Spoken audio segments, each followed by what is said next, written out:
आज आपण श्री साई सच्चरित्रामधील अध्याय 49 मधील एक महत्त्वपूर्ण कथा ऐकूया, जिथे साईबाबांनी भक्ताला दिलेल्या उपदेशाने त्याचे जीवन बदलले.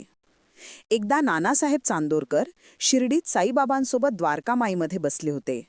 वातावरण शांत आणि पवित्र होते. तेवढ्यात वैजापूरचे एक यवन कुटुंब, ज्यात काही स्त्रिया होत्या, साईबाबांच्या दर्शनासाठी मशिदीत आले. त्यातील एका बुरखाधारी स्त्रीने वंदन करताना बुरखा बाजूला दिला. तिचे सौंदर्य पाहून नानासाहेबांच्या मनात मोह आणि संकोच दाटून आला. नानासाहेब मनातल्या विचारांनी गडबडले, पण अंतर्यामी असलेल्या साईबाबांनी त्यांची मनस्थिती जाणली आणि त्यांना शांतपणे थांबवले. बाबांनी त्यांना उपदेश केला, नाना, मनात कशाला गडबड करतोस? शुद्ध अंतःकरण असेल तर कशाची चोरी आणि कशाची लाज? या उपदेशाने नानासाहेबांना शांती मिळाली.